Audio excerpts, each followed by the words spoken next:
Is it hard to believe that in the history of this franchise, 4-0 is the record start? We just looked that up. No Spurs team has ever gone 5-0.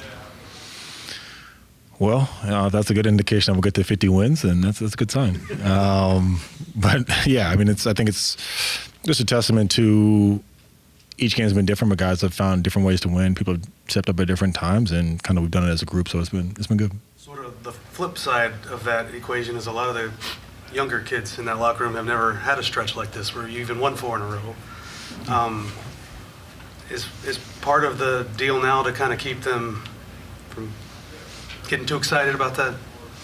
For sure. I mean, it's all perspective, right? I mean, technically, Dylan's never lost a game in a Spurs uniform, right? So it's like, there's yeah. I mean, there's definitely a balance, but I think it's a lot of the issues and the things that we've talked about in these games. It kind of can sometimes be minimized just because you win and you feel like, oh, okay, this is how it goes. But over the course of the season, I think focusing on those details, I think guys are seeing that and hearing that message of there's a lot of areas that we can improve on. Do you feel like there'll still be film sessions where we're going to look at mistakes and look at what we can clean up?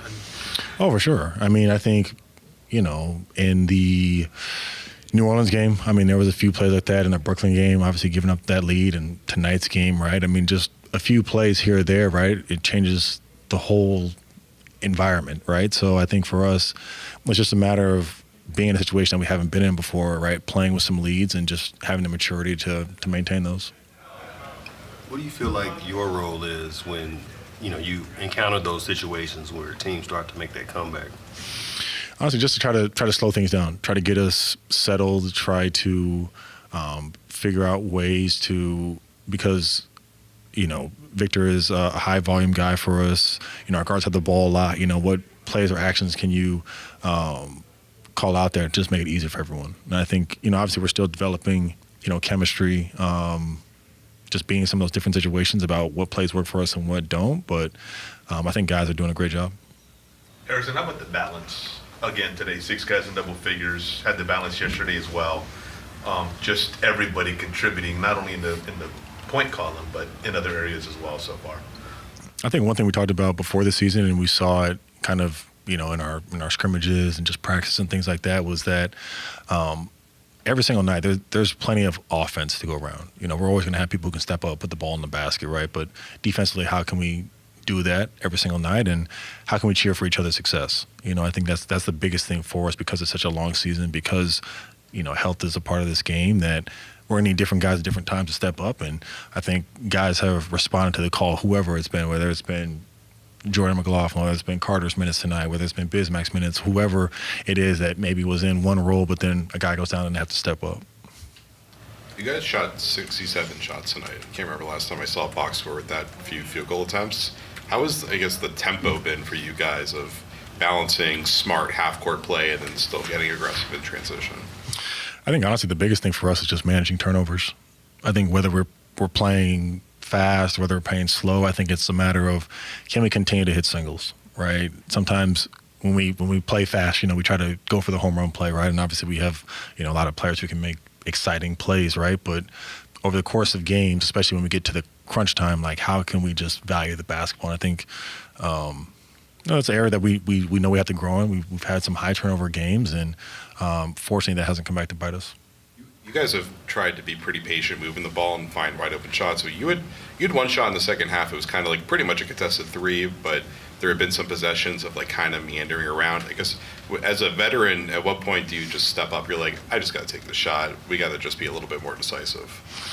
Well, I think sometimes it's the balance between, do we take, a contested 3 or a catch and shoot 3, right? Where there's a higher probability of getting an offensive rebound and a kick out, versus do we drive into traffic, either get the shot blocked and or turn it over, trying to make a jump pass, right? Those are the plays that we're trying to get away from, right? Obviously, it's good to draw 2, make the defense collapse and then kick out, and or a Victor double team. But how can we minimize kind of those live ball turnovers where we're just, giving a team, 20 extra points at the end of the night?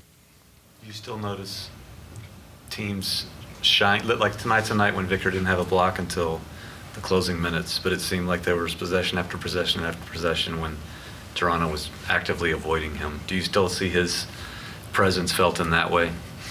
Absolutely. I mean, I think, teams are literally just driving in there and just not even shooting, right? Which, you know, it's good and bad, right? But I think, you know, it's obviously a credit to Vic in terms of the presence that he has. I mean, I don't know if there's a stat that, you know, derailed drives by just stepping up, but yeah, he definitely affects the game without having to block a shot. Jared might start that stat, derail drive. Yeah, making there we the go. thing that's good.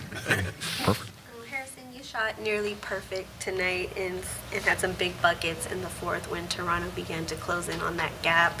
What was your read on those particular possessions, and how did you stay efficient under pressure?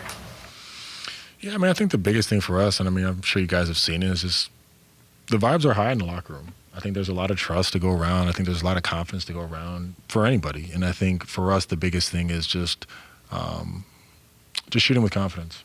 I think that's a message that we talk about a lot, and guys embody. And so I think, obviously, tonight it was me in a few of those possessions, but whoever it is, we want anyone to just shoot those with confidence. Speaking of your teammates, you've been around a lot of teams, but what stands out about this particular group's focus during an undefeated start in the regular season? Well, I think the youthfulness of the team helps, because I don't think we read too much into that. I think it's more of the excitement of guys just getting a chance to play and just excited to be playing in front of great fans. I think every night, I think that's more of the focus, is how do we not let the excitement of just our games, you know, speed us up or just, you know, make us do some wild things out there. But I think, like I said, everyone's excited to continue to build off what we've started these first 4 games. You talk about the vibes. I know Mitch mentioned you feel like y'all are just trying more. And when it comes to that, like, is that just different with the culture this year? Is that different with the roster this year? Like, why do you feel like you said y'all are just trying more? Well, I mean, you have to ask him about that. But and just in terms of the vibes, I mean, they're high. I mean, there's a lot of, I think, off-court chemistry that that has been built over the summer, just, you know, guys hanging out, things like that. And I think that's showing up on the court. I think the connectivity is showing up on the court. And, you know, whether we're 4-0 or 0-4, I just feel like the energy is different. So I think that's just the biggest thing that I've noticed, just in terms of how guys communicate, how guys are connected, in timeouts, on the court, during runs, positive and negative, all those types of things.